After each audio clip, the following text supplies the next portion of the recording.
Hey you guys, it's Brandy Chanel. Welcome back to my channel. Welcome to your Love and Marriage Huntsville Season 3, Episode 3 review. Listen, we about to get into a whole lot of stuff. Tiffany, we about to get in your ass.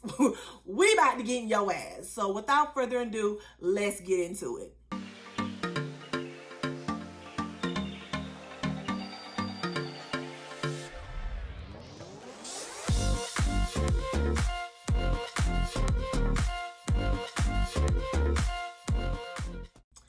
Okay, you guys, so this is my review for Love and Marriage Huntsville Episode 3 review. These are my thoughts. I'm trying to get this video real quick so that I can go and start cooking dinner. You know, I'm gonna cook a little teriyaki chicken, pineapple bowl with coconut rice and bang bang shrimp. So I'm really excited about that. Okay, so let's go ahead and get into it, right? Mel and Tish meet up to talk at Mel's house. I put down here they both look beautiful. One thing about Love and Marriage Huntsville is, regardless of whether you like the characters or not, majority of the characters are really beautiful, and I think Tish and Mel are really beautiful. And if they had work done, you know, you can't tell. But anyway, they're talking. Tish brings over her chocolate champagne that she has with Marceau. They're kind of opening their own, you know, kind of champagne thing, line, whatever. And that's interesting, like champagne with the hint of chocolate. Don't sound too bad. You know, Mel is basically saying that she's finding herself, and, you know, people are not empathetic towards her, you know, saying that she needs time and, you know, things of that nature. They start talking about Tish's marriage to Marceau, and she wants romance time, and, you know, it's kind of hard to get that in with him working, and they're opening up new businesses, and that's all normal in a marriage. When you're working really hard and opening up business, it's kind of hard to fit romance and all that stuff in when you're working so hard. So she wants to try and do that. Mel gives her some advice. They start talking about, you know, possibly her having therapy, her and Marceau, you know, seeing their therapist, Dr. Francis. And, you know, Mel also said something that was really good. She said, always don't let anything keep you from your goals. And I thought that was some really good advice. You know, Tish said, you know, she doesn't think Marceau will be open to seeing a therapist because he's a Scot and he think he know everything. Girl, that's all men, okay? My husband be thinking the same thing. Why do we need to see a therapist, you know? Because he think he know everything, and I think that's most men. So anyways, that was a really good conversation. We're moving on to Martell, and he's visiting his mom. He's laying down some snake repellent for his mom. Martell is the only one that I know that dresses up to go lay down some snake repellent. But anyway, he tells his mom about the encounter that he had with Mel and her mom when he visited, and he talks about, you know, she disrespected him. What's so funny about Martell is that he demands a lot of respect, but he's the one that's constantly being disrespectful. So I don't understand why, you know, he wants all this respect but don't know how to give it. I think Martell is the way he is because of his mom. And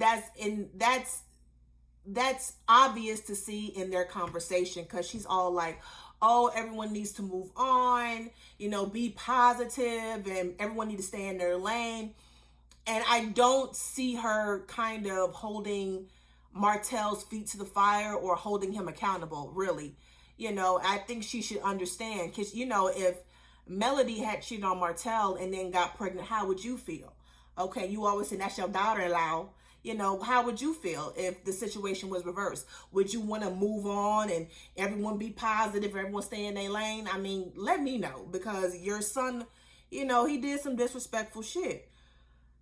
Okay, Marceau is having a meeting at Black. You know, Marceau, it's hard for me sometimes to take Marceau seriously. He comes off like somebody who just loves to hear himself talk. You know, he's always giving these damn Martin Luther King speeches and shit, you know, whatever. Marceau meets with Jalen, and they're basically talking about how Jalen has been doing thus far as a general manager. And Jalen is basically saying, listen, when I came here, I told you motherfuckers, okay, that I didn't have any experience, and you still put me in this position anyway. And then when I asked you for help, you tell me to figure it out. But when I first got here, you promised me training. Now I'm struggling and y'all motherfuckers don't want to help me. Okay, and let me tell you something. When it came to this conversation, I agreed with Jalen 100%. First of all, I think last season, or earlier in the season, when they was talking about Jalen becoming the general manager, Tish did say that she feel like Jalen doesn't have any experience and they should have a manager come in and he be the assistant manager. And now it is looking like she was right about the situation, because now Jalen, who has had no experience, I don't even think he's ever worked at a restaurant. I'm not for sure, but I don't think he's ever worked at a restaurant. So for him to go from never working in a restaurant, never being in charge of anything, to being a general manager, that's a big leap. Like, I get it that they wanted to, keep it in the family, give Jalen a job, but he could have been a hostess. He could have been a damn bartender. He could have took orders. There's plenty of things he could have done besides general manager. I mean, I personally don't feel like Jalen, I don't feel like Jaden needed a leadership position because he don't have the experience. But if you was going to give him a leadership position, give him, floor manager, assistant manager, kitchen manager, anything but the damn general manager, because that just don't make sense, because he don't have the skill set. So I'm completely with Jalen. And the fact that he is telling y'all that he didn't have the experience, and you hired him anyway with the promise of having some on-the-job training, and y'all are still ignoring that. And everything that goes wrong, y'all are trying to blame it on him. And it's really messed up. And I kind of agree, because you're going to see Kimmy on the next episode say that she feels like Marceau set Jalen up for failure. And I agree. I remember earlier in the season, well, I think last season, when Jalen had told Kimmy that he wanted to be a project manager, and he was trying to shadow Marceau, but Marceau was nowhere to be found. It's kind of a reflection of what's going on now. And, I don't know. It's like, what did you think was going to happen? I was also having a discussion with my mom, because like I said, I'm from Huntsville, Alabama. And I was having a discussion with my mom because we both watched the show, and she was like, I think that Marceau just hired Jalen so he wouldn't have to pay him as much as he would pay someone who had experience. And I started thinking, like, I wonder how much Jalen is getting paid. Is he getting paid what most general managers are getting paid? So that's something to think about. I agreed with Jalen when he said that Marceau is not a good teacher, but he likes to hear himself talk. I completely agree with that. Martell is having a conversation with Mel's mom. And, Martell said he doesn't do well with respect, but he's always being disrespectful. So don't know how that's going to work. Martell posted something about Mel and Mel's mom keeping him away from the kids. And basically he said, if I can't get in touch with Mel and I call you and I can't get in touch with you, you're basically keeping me away from my children. That's not true, Martell. I mean, Martell, like I said, he apologizes, but he keeps doing the same shit. He's always showing his slip. And he's going to continue to do that. He wants to be the victim, but I don't think he understands the magnitude of which he fucked up. You know what I mean? Like, it's always everybody else but him. Like, even when he's having this conversation with Mel's mom, she's saying, well, Martell, you lied. Martell, you're the one who cheated. Well, I cheated because, Mel wasn't doing what she was supposed to do in the marriage. She was being disrespectful, and it's very challenging. I'm like, Martell, like that doesn't excuse what you did. It doesn't. It's the same old story with Martell that we've been dealing with ever since this show came on. He takes no accountability for his actions. It's always Mel's fault. It's always someone else's fault but Martell. And it's kind of exhausting at this point. We meet Tiffany and her husband. They've been married for a year. She has a son. he has a son. How do we feel about Tiffany? Like, I'm telling y'all right now, I don't know if I'm feeling her after this last episode. And we gonna get into it. But I don't know if I'm feeling her. They look like a nice couple. She surprised him with a wedding. Am I to understand that they were probably engaged and they hadn't started planning the wedding? And so she just up and surprised him in the middle of COVID. Like, that sounds a bit suspect for me. I don't know, but we'll get into Tiffany later. But I wasn't feeling her. I really wasn't feeling her. So then we move on to Tish, and Tish is in Houston. They're opening up another Black restaurant in Houston, and she's there, but Marceau is not because he has to finish up some business with their little champagne line that they got coming up. So she calls Marceau, and they're talking, and she's basically saying, I want more romance. And he's saying, why don't we skip all that and just have sex? I'm like, honestly, y'all, I can't decide whether it's a normal married conversation, because quite honestly, sometimes that just happens that way. Like, women, we want the romance, and men, they equate romance with just having sex. They're not really worried about the romance part. They just want to have sex. But it's like, I don't want to dumb it down to that, because at the end of the day, if your woman is telling you, listen, I want more romance in the marriage, I'm missing that, then I don't understand why we can't give it. Like, why can't we give it? Because it's funny to me, if these men on this show, they can say, oh, I'm missing, she ain't giving me head, she ain't giving me my sex, so that's why I go out and cheat it. So if Tish was to go out and cheat with a man who was giving her romance, would that be an excuse? Can we use that as an excuse for her cheating? I'm just saying, because we've been using it this whole time with Martell. So to me, it's just like, it's not the same when it comes to women.